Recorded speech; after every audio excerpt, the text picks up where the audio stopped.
School जाने के लिए हम लोग तैयार तो हैं, बट कहीं ना कहीं हमें कोरोना का डर है और हमारे जो पेरेंट्स हैं वो बिल्कुल भी अलाउड नहीं कर रहे हैं कि हम लोग स्कूल या कॉलेजेस जाएं,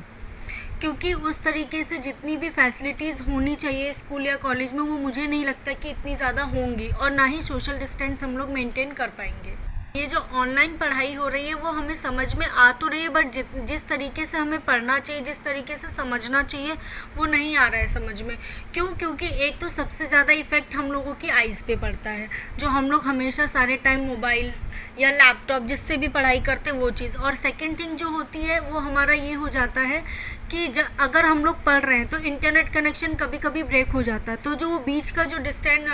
क्लास जो चल रही होती है वो हमारा गैप हो जाता है। हाँ ठीक है, रिकॉर्डिंग अवेलेबल होती है, बट उतना हम लोग सेटिस्फाइड नहीं हो पाते हैं, तो मेरे हिसाब से इतनी ऑनलाइन क्लासेस में हमें बेनिफिट नहीं मिल रहा है।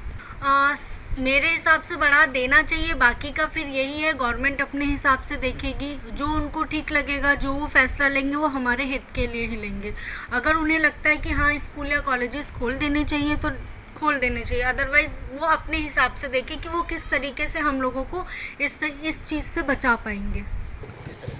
नहीं, मैं नहीं मानती हूँ कि सारे लोग तैयार हैं, बिकॉज़ ऐसा होता है कि काफ़ी लोग गांव में भी रहते हैं, अलग अलग सिटी से आते हैं, अलग अलग गांव से आते हैं, तो हर कोई इतना अफोर्ड नहीं कर सकता है ट्रैवल करना। अगर हम तो मानिए अपनी खुद की गाड़ी से आ सकते हैं, बट हर कोई नहीं आ सकता है, और कॉलेज में इतना नहीं है कि वो इतना सोशल डिस्टेंसिंग का पालन कर पाएँ, तो मुझे नहीं लगता है कि अभी कॉलेजेस को खोलना चाहिए। ऐसा है कि अभी प्रॉपर कोई दवाई आई नहीं है, कोई भी वैक्सीन आई नहीं है, तो घर वालों को हमेशा से यही लगता है कि थोड़ा सेफ़ रहना चाहिए, क्योंकि इतने सारे लोगों को हो रहा है, अभी दोबारा से इतने सारे केसेस आने लगे हैं, तो मुझे लगता है कि अभी हमें घर में ही रहना चाहिए और कॉलेज वगैरह का अब नहीं सोचना चाहिए कि कॉलेज जाना है या नहीं जाना। ऑफकोर्स ऑनलाइन पढ़ाई होने से नुकसान तो हो ही रहा है, क्योंकि ऑनलाइन आप देखिए हर कोई फ़ोन यूज़ नहीं कर सकता है, सारे पेरेंट्स जो हैं वो फ़ोन अफोर्ड नहीं कर सकते हैं, इंटरनेट अफोर्ड नहीं कर सकते हैं, और जैसा कि हमें पता है कि गांव में तो वाईफाई के इतने अच्छे कनेक्शंस होते भी नहीं हैं, तो ऑनलाइन पढ़ाई पॉसिबल है ही नहीं। आधे बच्चे पढ़ रहे हैं, आधे बच्चे नहीं पढ़ रहे हैं, तो ऑनलाइन पढ़ाई मुझे समझ में नहीं आती है। मुझे लगता है कि उन्हें ये फ़ैसला अपना आगे बढ़ा देना चाहिए, क्योंकि अभी प्रॉपर तरीके से देखा जाए तो सोशल डिस्टेंसिंग हो ही नहीं पाएगी, फालतू में और केसेस बढ़ जाएंगे, तो अभी बच्चों की लाइफ को उन्हें रिस्क नहीं लेना चाहिए और उन्हें अभी आगे बढ़ा देना चाहिए। हम सब तो तैयार हैं, ऐसा नहीं है कि हम लोग तैयार नहीं हैं, क्योंकि इतना शिक्षा का नुकसान हो रहा है, बच्चों की पढ़ाई का बहुत ज़्यादा नुकसान हो रहा है। पर कोरोना इस तरह उत्तर प्रदेश में फैला हुआ है कि जिसके कारण बच्चों के मन में मतलब पेरेंट्स के मन में इतना डर बैठा हुआ है कि वहाँ पर इतना ज़्यादा सोशल डिस्टेंसिंग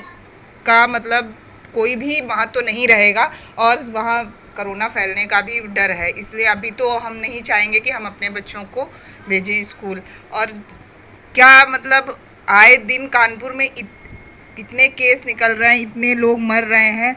तो मेरी समझ से तो हमें तो नहीं भेजना है अपने बच्चों को। लगता तो है कि पढ़ाई का नुकसान हो रहा है, पर नहीं, हम नहीं भेज सकते। ऑनलाइन पढ़ाई हो रही है, क्या बच्चों की समझ में आ रही है? नहीं, बच्चों को कुछ नहीं समझ में आ रहा है, सिर्फ बच्चों को एक संतुष्टि दी जा रही है, बस प्रशासन अपना, स्कूल वाले अपना फ़ायदा ले रहे हैं। फीस पर डे हम लोग मतलब पर मंथ हम लोगों को जमा करनी है,